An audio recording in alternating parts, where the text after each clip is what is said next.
Salve Irisor. Salve Catus. Alors il paraît qu'on va causer d'un sujet qui file les cheveux gris aux humains aujourd'hui. Si tant est qu'ils en aient encore. Hein. Oui, bien entendu, salve humain. On va vous pondre une série de vidéos sur un sujet qui fâche et qui inquiète. Un vrai feuilleton style Dallas. Pour vous faire marrer et grincer les dents. Il y a de quoi, assurément. Mais avant d'entrer dans le vif du sujet, raconte-nous comment tu t'es lancé sur cette enquête. Figure-toi que tout a commencé avec 4 habitantes suisses. Quoi 4? Ah oui, 4, hein, pas 4 millions. Ah ouais, je suis sûr qu'ils ont posé des questions légitimes au gouvernement. Et la réponse à ces questions... Bla bla bla bla bla, bien huilé, rien d'autre, non? Exactement. Ils se sont contentés des réponses toutes faites, avec une langue de bois si massive qu'on pourrait en refaire la cheminée du chalet. Oui, bien entendu. Tu veux dire qu'ils se foutent royalement de la gueule du monde? Précisément. Ils jouent avec les mots comme s'ils étaient en train de jongler avec des saucisses. Rien ne se passe à l'échelle mondiale. Oui, t'as raison. Pendant qu'en fait, localement, c'est la foire aux bestiaux. En clair, ils le font, mais en douce. Comme une souris qui se glisse sous ton canapé. Pendant que t'es en train de dormir. Ouais.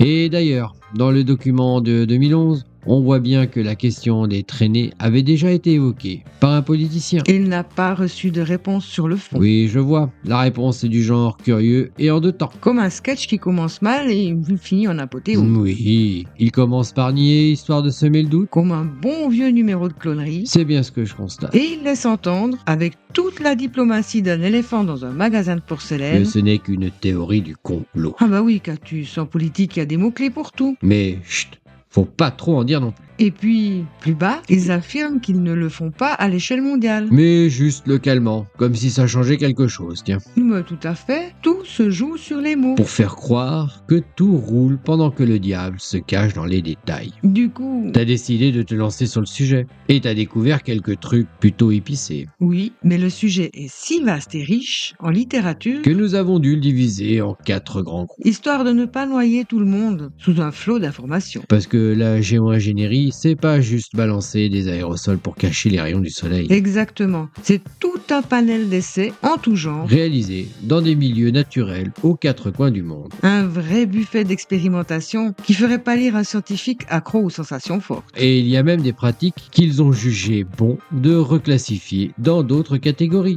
Juste pour embrouiller encore un peu plus ce jeu. Bien entendu, alors qu'en Suisse, on préfère dire que ce n'est pas de la géo-ingénierie. En Europe, ils osent l'appeler comme il faut. On va vous expliquer tout ça dans la série à venir. Et comme d'habitude, on vous filera tous les documents. Histoire que vous puissiez vérifier par vous-même si ce cirque est bien réel. In fine humain, jette un œil dans les liens. Il y a de quoi te faire vriller le cerveau. Enfin, s'il t'en reste encore un.